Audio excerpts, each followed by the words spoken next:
ജീവിക്കുന്ന കർത്താവിന്റെ സാക്ഷിയായി അവന്റെ വചനവുമായി നിങ്ങളോട് ഒരുമിച്ചായിരിക്കാൻ സർവശക്തനായ ദൈവം എൻ്റെ ജീവിതത്തിൽ തന്ന വലിയ ഭാഗ്യത്തിനായി ദൈവത്തെ നന്ദിയോടെ സ്തുതിക്കുന്നു, സ്തോത്രം ചെയ്യുന്നു. ഇന്ന് ചിന്തിക്കാൻ ഞാൻ ആഗ്രഹിക്കുന്നതായ വേദഭാഗം ശുദ്ധിയുള്ള ലൂക്കോസിന്റെ സുവിശേഷം 15-ാം അധ്യായം 7-8 വാക്യങ്ങളാണ്. 8-ാം വാക്യം ഇപ്രകാരം പറയുന്നു: അല്ല, ഒരു സ്ത്രീക്ക് 10 ദ്രഹ്മ ഉണ്ട് എന്നിരിക്കട്ടെ.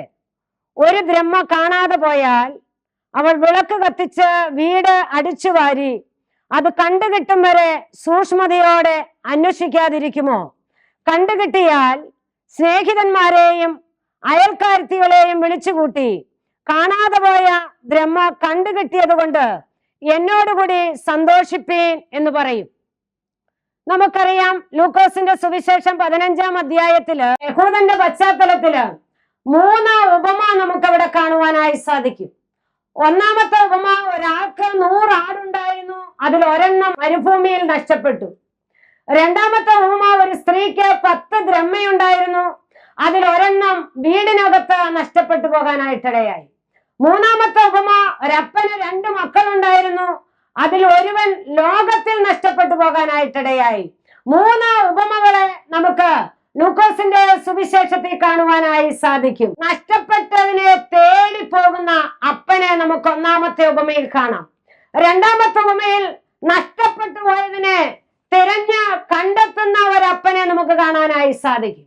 മൂന്നാമത്തെ ഉപമയില് അത് നഷ്ടപ്പെട്ടു പോയത് മടങ്ങി വരുമ്പോ സ്നേഹത്തോടെ സ്വീകരിക്കുന്ന ഒരപ്പനെ നമുക്ക് കാണുവാനായി സാധിക്കും. രണ്ടാമത്തെ ഉപമയായ അല്ലെങ്കിൽ 10 ദ്രഹ്മയുടെ ഉപമയാണ് ഇന്ന് നമ്മൾ ഒരുമിച്ച് ചിന്തിക്കാനായിട്ട് ആഗ്രഹിക്കുന്നത്. ഒരു സ്ത്രീക്ക് 10 ദ്രഹ്മയുണ്ടായിരുന്നു, അതിൽ ഒരെണ്ണം കാണാതെ പോയി. കണ്ടുകിട്ടിയപ്പോൾ അവൾ തന്റെ രാജ്യക്കാരെയും അയൽവാസികളെയും എല്ലാം വിളിച്ചുകൂട്ടി അവര് ഒരു വിരുന്ന് കഴിക്കുന്ന നമുക്ക് അവിടെ കാണാനായി സാധിക്കും. അപ്പൊ ആ സ്ത്രീക്ക് ആ ദ്രഹ്മ അത്രമാത്രം വിലപ്പെട്ടതാണെന്ന് നമുക്ക് അറിയാം. ആ വേദഭാഗം വായിക്കുമ്പോൾ യഹൂദ പശ്ചാത്തലത്തില് ഒരു സ്ത്രീയുടെ വിവാഹ നിശ്ചയം നടന്നാൽ അതിന്റെ പ്രൊസീജിയർ ഏകദേശം 6 മാസം മുതൽ 2 വർഷം വരെ നീണ്ടു നിൽക്കുന്ന സംഗതിയാണ്. പ്രതിശ്രുത വരൻ തനിക്ക് വിവാഹ നിശ്ചയം ചെയ്തിരിക്കുന്ന മണവാട്ടിയുടെ കയ്യില് 10 വെള്ളിക്കാശ് അല്ലെങ്കിൽ 10 ദ്രഹ്മ കൊടുക്കും. അവൻ പറയും, ഒരു നാൾ ഞാൻ നിന്നെ കൂട്ടിക്കൊണ്ടുപോകാൻ വരുമ്പോ അത് കളഞ്ഞു പോകാതെ സൂക്ഷിക്കണമെന്ന് പറഞ്ഞ പ്രതിശ്രുത വരൻ മണവാട്ടിയുടെ കയ്യില് ഈ ദ്രഹ്മ കൊടുക്കുന്നതാണ്. തന്റെ മണവാളൻ തന്നത് അവൻ വരുവോളം കളഞ്ഞു പോകാതെ സൂക്ഷിക്കുന്നത് കാണുവാനായി സാധിക്കും. എന്നെ കേൾക്കുന്ന ദൈവത്തിന്റെ പൈതലേ, നാം യേശുക്രിസ്തുവുമായി വിവാഹ നിശ്ചയം ചെയ്ത മണവാട്ടി സഭയാണ്. അത് കൊരിന്ത്യ ലേഖനത്തിൽ പറയുന്നുവല്ലോ, ക്രിസ്തു എന്ന ഏക പുരുഷന് വേണ്ടി വിവാഹ നിശ്ചയം ചെയ്യപ്പെട്ടവരാണ് ഞാനും നിങ്ങളും. നമ്മുടെ കയ്യില് കർത്താവ് ഏൽപ്പിച്ചിട്ടുള്ളതൊന്നും നഷ്ടപ്പെടാതെ സൂക്ഷിക്കേണ്ടത് നമ്മുടെ ഉത്തരവാദിത്തമാണ്. ഒരു നാൾ മണവാളൻ കടന്നു വരും. അവൻ നമ്മുടെ കയ്യില് ഏൽപ്പിച്ചിട്ടുള്ളത് വിശുദ്ധിയോടെ സൂക്ഷിച്ചാൽ മാത്രമേ മണവാളനോടുകൂടെ നമുക്ക് അകത്ത് കടക്കാനായി കഴിയുള്ളൂ. ഇന്നാ ഞാൻ പറയേണ്ടത് മക്കളെ, ഈ നഷ്ടപ്പെട്ട ഈ ദ്രഹ്മ തിരിച്ചെടുക്കാൻ ഈ സ്ത്രീ ചെയ്ത 6 കാര്യങ്ങളെ 8-ാം വാക്യത്തിൽ നമുക്ക് കാണുവാനായി സാധിക്കും. നിങ്ങൾ സൂക്ഷ്മതയോടെ വായിച്ചാൽ നഷ്ടപ്പെട്ടു പോയ ദ്രഹ്മ തിരിച്ചെടുക്കാൻ അവൾ ചെയ്ത 6 കാര്യങ്ങളെ നമുക്ക് അവിടെ കാണുവാനായി സാധിക്കും. ആദ്യത്തെ 3 കാര്യങ്ങൾ അവളുടെ തിരിച്ചറിവാണെങ്കിൽ അവസാനത്തെ 3 കാര്യങ്ങൾ അവളുടെ പ്രവൃത്തിയാണെന്ന് നമുക്ക് കാണുവാനായി സാധിക്കും. അപ്പോൾ ഞാൻ ഇങ്ങനെ പറയാനായിട്ട് ആഗ്രഹിക്കുക, നമ്മുടെ ജീവിതത്തിൽ എന്തെല്ലാം നഷ്ടപ്പെട്ടിട്ടുണ്ടെങ്കിലും നാം എന്തെല്ലാം നഷ്ടപ്പെടുത്തിയിട്ടുണ്ടെങ്കിലും അതൊക്കെ മടക്കി തരാൻ ശക്തനായ ഒരു ദൈവം ഇന്ന് നമ്മുടെ ചാരെ കടന്നു വന്നിട്ടുണ്ട്. ഈ ലോകത്തില് നാം ചെയ്തതൊന്നും ആരും മറക്കത്തില്ല. എന്നാൽ നാം എന്ത് ചെയ്താലും അതിനെ മറക്കുന്ന, മടങ്ങി വരുമ്പോ സ്നേഹിക്കുന്ന, നഷ്ടപ്പെട്ടത് ദൈവസന്നിധിയിൽ സമർപ്പിക്കുമ്പോ അതൊക്കെ നമുക്ക് മടക്കി തന്ന, നമ്മളെ സ്നേഹിക്കുന്ന, നമ്മളെ കരുതുന്ന സർവശക്തനായ ഒരു ദൈവം നമ്മോട് കൂടെയുണ്ട്. ദൈവമക്കളെ, ഈ 6 കാര്യങ്ങളിൽ 3 ഞാൻ പറഞ്ഞല്ലോ. അവളുടെ തിരിച്ചറിവായിരുന്നു. ഒന്നാമത്തെ അവളുടെ തിരിച്ചറിവ് എന്തായിരുന്നു എന്ന് ചോദിച്ചാൽ അവിടെ നഷ്ടപ്പെട്ടു എന്നൊരു തിരിച്ചറിവ് അവൾക്കുണ്ടായിരുന്നു. എങ്ങനെയാണ് അവൾക്ക് ആ തിരിച്ചറിവുണ്ടായത്? നഷ്ടപ്പെട്ടു എന്ന തിരിച്ചറിവ് അവളുടെ ജീവിതത്തിൽ കടന്നു വരാൻ ഇടയായത് എന്തുകൊണ്ടെന്ന് ചോദിച്ചാൽ, ഏതെങ്കിലും ഒരു മൂലയ്ക്ക് ആ നാണയം ഇട്ടിട്ട് ഇനി മണവാളം വരുമ്പോ നോക്കാമെന്ന് പറഞ്ഞ അവൾ അതിനെ അങ്ങനെ വച്ചിരിക്കുകയായിരുന്നെങ്കിൽ അതിൽ ഒരെണ്ണം നഷ്ടപ്പെട്ടു പോയാൽ അവൾക്ക് മനസ്സിലാകത്തില്ലായിരുന്നു. പക്ഷെ അവൾ എന്താ ചെയ്തത്? തന്റെ പ്രതിസുത വരൻ തന്നെ ഏൽപ്പിച്ച ബ്രഹ്മ അവൾ എല്ലാ ദിവസവും പരിശോധിച്ചു എന്ന് ഞാൻ ചിന്തിക്കുകയാണ്. എല്ലാ ദിവസവും അവൾ അത് എടുത്തു നോക്കി പരിശോധിച്ചു. ഞാൻ എന്റെ ഭാവനയിൽ ഇങ്ങനെ ചിന്തിക്കുക, അവൾ എല്ലാ ദിവസവും അതെടുത്ത് എണ്ണി നോക്കി പരിശോധിച്ചാണ് വെച്ചിരുന്നതെന്ന് ഞാനിങ്ങനെ എന്റെ ബുദ്ധിയിൽ ചിന്തിക്കുക. ദൈവമക്കളെ, ഒരു ദിവസം അവൾ നോക്കിയപ്പോൾ അതിൽ ഒരെണ്ണം നഷ്ടപ്പെട്ടു പോകാനായിട്ടിടയായി. അവളുടെ കയ്യിൽ നിന്നൊരു ബ്രഹ്മ നഷ്ടപ്പെട്ടു പോയി. നഷ്ടപ്പെട്ടു എന്ന ബോധ്യം അവൾക്കുണ്ടായി. ഇന്ന് ഞാൻ ചോദിക്കട്ടെ, കഴിഞ്ഞ നാളുകളിൽ സർവശക്തനായ ദൈവം നമ്മുടെ കയ്യിൽ ഏൽപ്പിച്ചിട്ടുള്ളത് നഷ്ടപ്പെട്ടു പോയെന്ന ബോധ്യം നമുക്കുണ്ട്. ശാന്തമായി ശോധന ചെയ്യണമേ. നമ്മുടെ പ്രാർത്ഥനാ ജീവിതം നഷ്ടപ്പെട്ടു പോയിട്ടുണ്ടോ? ദൈവസന്നിധിയിൽ മുഴങ്കാലും അടക്കാൻ, കണ്ണുനീരൊഴുക്കാൻ ഒരു നാൾ കാണിച്ച ഉത്സാഹം നമ്മളിൽ നിന്ന് നഷ്ടപ്പെട്ടു പോയോ? നമ്മുടെ രക്ഷയുടെ സന്തോഷം നമ്മളിൽ നിന്ന് നഷ്ടപ്പെട്ടു പോയോ? നിരാശ നമ്മുടെ ജീവിതത്തിൽ കടന്നു വരാനിടയായോ? പ്രതികൂലങ്ങളും പ്രതിസന്ധികളും കടന്നു വരുമ്പോ അത് നമ്മൾ ഭയപ്പെടാൻ തുടങ്ങിയോ? നമ്മുടെ വിശ്വാസം നഷ്ടപ്പെട്ടു പോകാനായിട്ടിടയായോ? ശാന്തമായി ദൈവസന്നിധിയിൽ ഇന്ന് രാത്രി നമ്മൾ ശോധന ചെയ്യണം. കഴിഞ്ഞ നാളുകളിൽ ഒരു വിഷയം വന്നാൽ മുഴങ്കാലുകളെ മടക്കി ദൈവസന്നിധിയിൽ നിന്ന് കരയുമ്പോ ആ കണ്ണുനീരിന് മറുപടി ഉണ്ടായിരുന്നു. എന്നാൽ ഇന്നൊരു വിഷയം വരുമ്പോ അത് ദൈവസന്നിധിയിൽ കരയുന്നതിന് പകരം തുറുതുറുപ്പോടെ നിരാശയോടെ മുന്നോട്ട് പോകുന്ന ഒരനുഭവം നമ്മുടെ ജീവിതത്തിൽ ഉണ്ടായിട്ടുണ്ടെങ്കിൽ, എവിടെയെങ്കിലും നഷ്ടപ്പെട്ടു പോയി എന്ന് നമുക്ക് ബോധ്യമുണ്ടെങ്കിൽ മടങ്ങി വന്ന ദൈവകരങ്ങളിലേക്ക് നമ്മളെ ഏൽപ്പിച്ചു കൊടുക്കാനായിട്ടിടയാകണം. ഒന്നാമത്തെ തിരിച്ചറിവാണ് അവർക്ക് നഷ്ടപ്പെട്ടു എന്ന തിരിച്ചറിവുണ്ടായിരുന്നു. രണ്ടാമത്തെ തിരിച്ചറിവ് എന്തായിരുന്നു എന്ന് ചോദിച്ചാൽ, നഷ്ടപ്പെട്ടത് എവിടെയാണെന്ന തിരിച്ചറിവ് അവർക്കുണ്ടായിരുന്നു.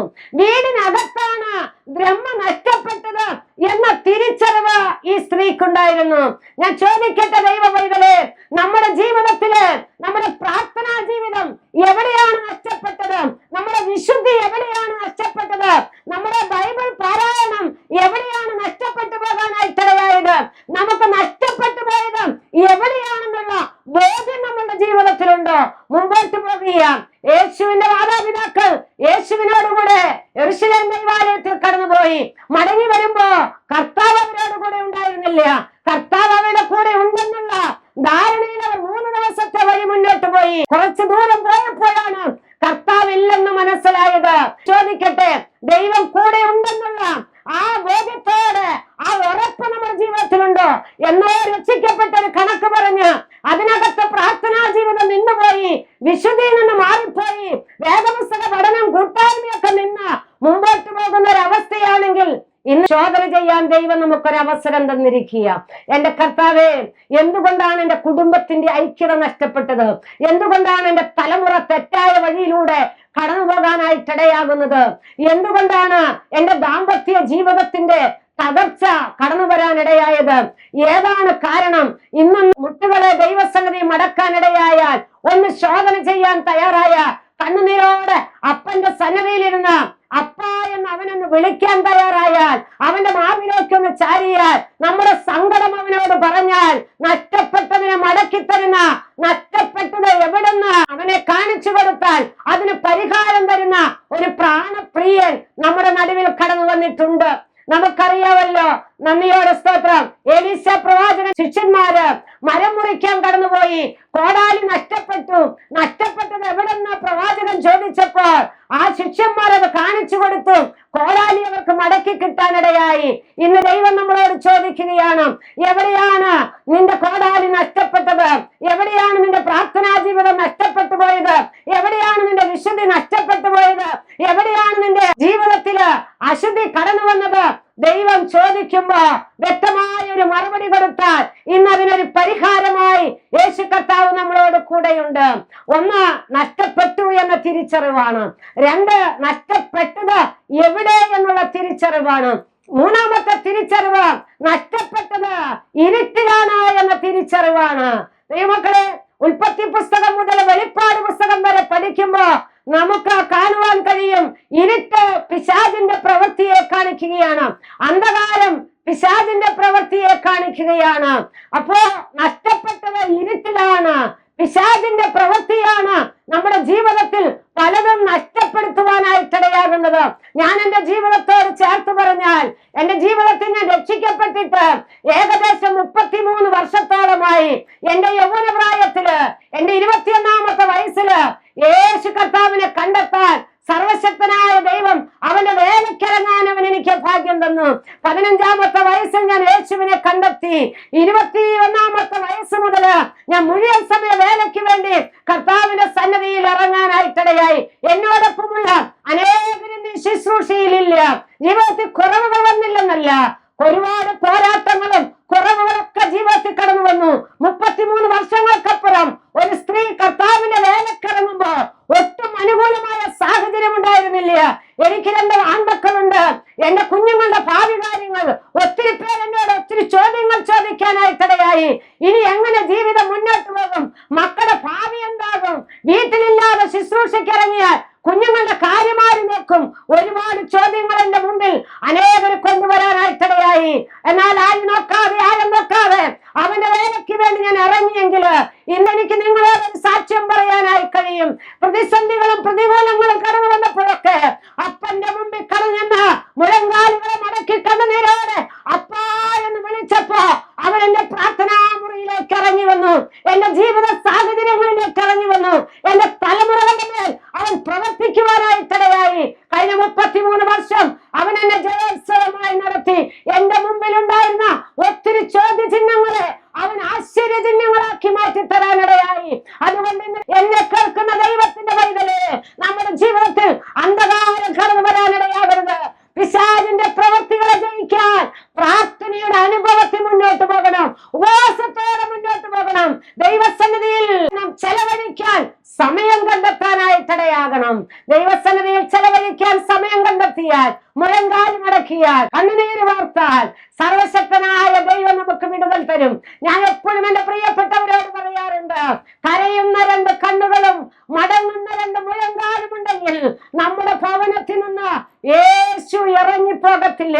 ഇന്ന് എന്നെ കേൾക്കുന്ന മാന്യ ശ്രോതാക്കളോട് ഞാൻ പറയട്ടെ, കരയുന്ന 2 കണ്ണുണ്ടെങ്കിൽ, അത് മടങ്ങുന്ന 2 മുഴങ്കാലുകൾ ഉണ്ടെങ്കിൽ, നമ്മുടെ ജീവിതത്തിൽ ഏതെല്ലാം പ്രശ്നങ്ങൾ കടന്നു വന്നാലും, ശത്രു എങ്ങനെയൊക്കെ നമ്മളെ തകർക്കാൻ ശ്രമിച്ചാലും, അതിന്റെ മധ്യേ നമ്മളെ വിടുവിക്കുന്ന, നമ്മളെ കരുതുന്ന, നമുക്ക് വേണ്ടി പ്രവർത്തിക്കുന്ന ഒരു സർവശക്തനായ ദൈവത്തിന്റെ സാന്നിധ്യം അനുഭവിച്ചറിയാൻ ദൈവം നമുക്ക് ഭാഗ്യം തരും. അപ്പോ ഈ സ്ത്രീക്ക് കിട്ടിയ 3 തിരിച്ചറിവ്: 1 നഷ്ടപ്പെട്ടു എന്ന തിരിച്ചറിവ്, 2 നഷ്ടപ്പെട്ടത് എവിടെയാണെന്ന തിരിച്ചറിവ്, 3 ഇരുട്ടിലാണ് നഷ്ടപ്പെട്ടെന്ന തിരിച്ചറിവ്. ഈ 3 തിരിച്ചറിവ് അവളുടെ ജീവിതത്തിൽ ഉണ്ടായപ്പോ അവള് 4ാമതൊരു കാര്യം ചെയ്യാനായിട്ടിടയായി. അടുത്ത 3 എണ്ണം അവളുടെ പ്രവൃത്തികളാണ്. നഷ്ടപ്പെട്ടു എന്ന് മനസ്സിലായപ്പോൾ അവൾ വിളക്ക് കത്തിച്ചു എന്നാണ് നാം വായിച്ച വേദഭാഗത്തിൽ കാണുന്നത്. അപ്പൊ വിളക്ക് ആ വീട്ടിൽ ഉണ്ടായിരുന്നതാണ്. എപ്പോഴൊക്കെയോ വിളക്ക് കത്തിയിട്ടുണ്ട്, എന്നാൽ ഇപ്പൊ വിളക്ക് കത്തുന്നില്ല. നഷ്ടപ്പെട്ടു എന്ന തിരിച്ചറിവുണ്ടായപ്പോൾ അവളെ വിളക്ക് കത്തിക്കാനായിട്ടിടയായി. വിളക്ക് കത്തിയിരുന്നതാ, ഒരുപക്ഷെ കെട്ടുപോയതായിരിക്കാം, ഒരുപക്ഷെ കരിന്തിരി കത്തുന്നതായിരിക്കാം, ഒരുപക്ഷെ വേണ്ടതുപോലെ പ്രകാശമില്ലായിരിക്കാം. ഞാൻ ചോദിക്കട്ടെ, കഴിഞ്ഞ നാളുകൾ ദൈവസന്നിധിയിൽ ആളിക്കത്തിയ ദൈവമക്കൾ ഇന്ന് ശുശ്രൂഷ ശ്രമിക്കുന്നുണ്ടെങ്കിൽ, കരിന്തിരി കത്തുന്ന അനുഭവത്തിലാണ് ഇന്ന് ജീവിതം മുന്നോട്ട് പോകുന്നതെങ്കിൽ, നമ്മുടെ വിളക്കൊന്ന് കത്തിക്കണം. വിളക്ക് കത്തിച്ചാൽ സർവശക്തനായ ദൈവത്തിന്റെ കരുതൽ കാണുവാനായി കഴിയും. നഷ്ടപ്പെട്ടത് മടക്കിത്തരാൻ സർവശക്തനായ ദൈവം നമ്മെ സഹായിക്കും. വിളക്കുകൾ കത്തിച്ചപ്പോഴാണ് ഇവർക്കൊരു കാര്യം മനസ്സിലായത്, അടിച്ചു വാരണമെന്ന് മനസ്സിലായത്. വിളക്ക് കത്തിച്ചപ്പോഴാണ് അടിച്ചു വാരാനായിട്ടിടയായത്. ദൈവമക്കളെ, വിളക്ക് കെട്ടിക്കിടക്കുമ്പോ, അന്ധകാരമായി കിടക്കുമ്പോ നമ്മളുള്ളതൊന്നും നമുക്ക് കാണാനായി കഴിയത്തില്ല. മറ്റുള്ളവരുടെ നേരെയാണ് നമ്മൾ വിരൽ ചൂണ്ടുന്നത്. അവരുടെ കുഴപ്പമാണ്, അവരാണ് എന്റെ ജീവിതത്തിലെ അസമാധാനത്തിന്റെ കാരണം. എന്റെ ഭർത്താവിന്റെ മദ്യപാനമാണ്, അല്ലെങ്കിൽ എന്റെ അമ്മായിയമ്മയാണ്, അല്ലെങ്കിൽ എന്റെ മരുമകളാണ് എന്റെ പ്രശ്നത്തിന്റെ കാരണം എന്ന് പറഞ്ഞ് മറ്റുള്ളവരുടെ കുറവുകൾ നാം കണ്ടെത്തുമ്പോ, വിളക്ക് കത്തിക്കഴിയുമ്പോ സ്വന്തം കുറവുകളെ കണ്ടെത്താൻ, അടിച്ചു വാരാൻ സർവശക്തനായ ദൈവം സഹായിക്കും. യോശുവയുടെ പുസ്തകം 3-ാം അധ്യായത്തിന്റെ 5-ാം വാക്യത്തിൽ പറയുന്ന പോലെ ഇന്ന് നിങ്ങളെ തന്നെ നിങ്ങൾ ശുദ്ധീകരിച്ചാൽ നാളെ നിങ്ങളുടെ നടുവിൽ അത്ഭുതം നടക്കും. ഏറെ നാളായി പ്രാർത്ഥിച്ച വിഷയത്തിന് നടുവിൽ മറുപടിയില്ലാതെ ആരെങ്കിലും എന്നെ ശ്രമിക്കുന്നുണ്ടെങ്കിൽ ഇന്ന് നമ്മളിലുള്ള കുറവുകളെ ഒന്ന് അടിച്ചു വാരാൻ, അത് പുറത്തു കളയാൻ യേശുവിന്റെ രക്തത്താൽ കൈകൾ പ്രാപിക്കാനിടയായ നാളെ നമ്മളൊരു അത്ഭുതം കാണാനിടയാകും. നഷ്ടപ്പെട്ട പലതും, നമ്മളിൽ നിന്ന് അകന്നുപോയ പലതും മടക്കിത്തരാൻ സർവശക്തനായ ദൈവം അത് നമ്മുടെ ചാര വന്നിട്ടുണ്ട്. നമ്മുടെ കയ്യിൽ നിന്ന്, നമ്മുടെ ഭാഗത്തുനിന്ന് നമ്മുടെ പ്രവൃത്തി വെളിപ്പെടാനായിട്ടിടയാകണം. അവൾ അടിച്ചു വാരി എന്നാണ് പറയുന്നത്. 2 രീതിയിൽ അടിച്ചു വാരാൻ ദൈവമക്കളെ. ഞാനൊക്കെ എന്റെ വീട്ടിൽ അടിച്ചു വാരുമ്പോ 2 രീതിയിൽ അടിച്ചു വാരാറുണ്ട്. ഒന്നാമത്തെ രീതി എന്തെന്ന് ചോദിച്ചാൽ, നമ്മൾ രാവിലെ എഴുന്നേറ്റ് ഒക്കെ ക്ലീൻ ചെയ്ത് വരുന്നേ ഉള്ളൂ. പെട്ടെന്ന് അടുത്തെത്തി കഴിഞ്ഞ ഒരു 5 മിനിറ്റ് കൊണ്ട് ഒരു ഗസ്റ്റ് നമ്മുടെ വീട്ടിൽ വരുന്നു എന്ന് വിളിച്ചു പറഞ്ഞാൽ നന്നായി ഒന്ന് ക്ലീൻ ചെയ്യാൻ പറ്റത്തില്ല. ഓടിച്ചെന്ന് നമ്മളൊക്കെ ചെയ്യുന്ന കാര്യമുണ്ട്.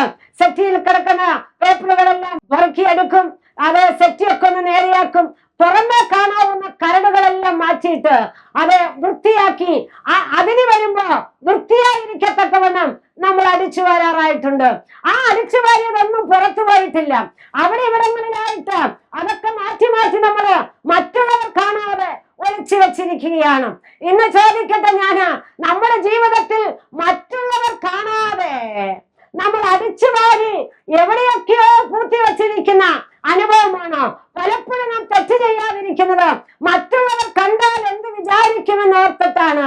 അടിച്ചു വാരിയതൊന്നും പുറത്തു പോയിട്ടില്ല, അത് അകത്ത് തന്നെ ഇരിക്കുകയാണ്. 2ാമത്തെ അടിച്ചുവാരലുണ്ട്. എന്താണ് 2ാമത്തെ അടിച്ചുവാരൽ എന്നറിയാമോ? 2ാമത്തെ അടിച്ചുവാരല് നമ്മുടെ വീടിന്റെ ചിലന്തി വലകളെല്ലാം നമ്മൾ അടിച്ചു കളയും. അരികുമൂല ചേർത്ത് നമ്മൾ അടിക്കും. നമ്മുടെ സെറ്റിയും കസേരയും മേശയും എല്ലാം മാറ്റി എല്ലാത്തിന്റെ അടിയും നമ്മൾ അടിച്ചുവാരി വൃത്തിയാക്കാനായിട്ടിടയാകും. അതാണ് യഥാർത്ഥ അടിച്ചുവാരല്. അത് അടിച്ചുവാരി നമ്മൾ പുറത്തു കൊണ്ടുപോയി കളയുമെങ്കിൽ എന്നെ കേൾക്കുന്ന ദൈവത്തിന്റെ പൈതലേ, നമ്മുടെ ജീവിതത്തില് ഒരടിച്ചുവാരൽ നടക്കാൻ, പൂർണ്ണമായും കഴിവുകൾ പ്രാപിക്കാൻ കർത്താവിന്റെ സന്നിധിയിൽ ഇന്ന് നമുക്ക് പറയാം, ദൈവമേ എന്റെ ഹൃദയത്തിന്റെ നിലവുകളെ നീ ശോധന ചെയ്യണമേ. വ്യസനത്തിനുള്ള മാർഗം എന്നിൽ ഉണ്ടോ എന്ന് നോക്കി ശാശ്വത മാർഗത്തിൽ എന്നെ നടത്തണമേ. ജീവിതത്തിലെ കുറവുകളുടെ മേൽ നീ അവിടുന്ന് പ്രവർത്തിക്കണമെന്ന് പറഞ്ഞ് അവന്റെ കരത്തിലേക്ക് ഏൽപ്പിച്ചു കൊടുക്കണം. അവൾ അടിച്ചു വാരി വിളക്ക് കത്തിച്ചു. 6ാമത്തെ കാര്യം, സൂക്ഷ്മതയോടെ ദൈവവചനം സൂക്ഷ്മതയോടെ പരിശോധിക്കാൻ, ദൈവിക വാക്തത്വങ്ങൾ സൂക്ഷ്മതയോടെ കണ്ടെത്താൻ, നമ്മുടെ ജീവിതത്തിൽ കടന്നു വരുന്ന പ്രതിസന്ധികളുടെ നടുവിൽ അവൻ നമുക്ക് തന്നിട്ടുള്ള പ്രോമിസുകളെ കണ്ടെത്തി അതിനകത്ത് ബലപ്പെടാൻ സർവശക്തനായ ദൈവം സഹായിക്കട്ടെ. ഞാൻ എന്റെ വാക്കുകൾക്ക് വിരാമമിടാനായിട്ട് ആഗ്രഹിക്കുക. എന്നെ കേൾക്കുന്ന ദൈവത്തിന്റെ പൈതലേ, ജീവിതം കർത്താവിന്റെ കരത്തിലേക്ക് ഏൽപ്പിച്ചു കൊടുത്ത് നമുക്ക് പ്രകാരം പ്രാർത്ഥിക്കാം. ഞങ്ങളെ സ്നേഹിക്കുന്ന ഞങ്ങളുടെ വാഴ്ത്തപ്പെട്ട നല്ല ദൈവമേ, ഈ നല്ല സമയത്തിനായി സ്തോത്രം. കർത്താവേ, വചനം കേട്ട ഈ പ്രിയപ്പെട്ട മക്കളെ നിന്റെ കരങ്ങളിലേക്ക് സമർപ്പിച്ച് പ്രാർത്ഥിക്കുക. കുഞ്ഞാടിന്റെ രക്തം കൊണ്ട് നീ കഴുകണമേ. ജീവിതത്തിൽ നഷ്ടപ്പെട്ടു പോയതിനെ ഇന്ന് നീ മടക്കി കൊടുക്കണമേ. സർവശക്തനായ ദൈവമേ, നിരാശയുടെ നടുവിൽ ആരെങ്കിലും ആയിട്ടുണ്ടെങ്കിൽ ഇന്ന് പ്രത്യാശ കൊണ്ട് നീ അവരെ നിറയ്ക്കണമേ. ജീവിതത്തിൽ വഴിതെറ്റിപ്പോയ, പിന്മാറിപ്പോയ ആരെങ്കിലും ഉണ്ടെങ്കിൽ നീ അവരെ മടക്കി വരുത്തണമെന്ന് പ്രാർത്ഥിക്കുക. കർത്താവേ, ഈ ശബ്ദം ശ്രവിക്കുന്ന എല്ലാവരെയും നീ തന്ന അധികാരത്തിൽ അനുഗ്രഹിച്ച് പ്രാർത്ഥിക്കുക. ക്രിസ്തുയേശുവിന്റെ നാമത്തിൽ എല്ലാ മക്കളും അനുഗ്രഹിക്കപ്പെട്ടെന്ന് പ്രാർത്ഥിക്കുന്നു. പ്രാർത്ഥന കേട്ടതിനായി സ്തോത്രം. യേശു ക്രിസ്തുവിന്റെ നാമത്തിൽ തന്നെ, ആമേൻ.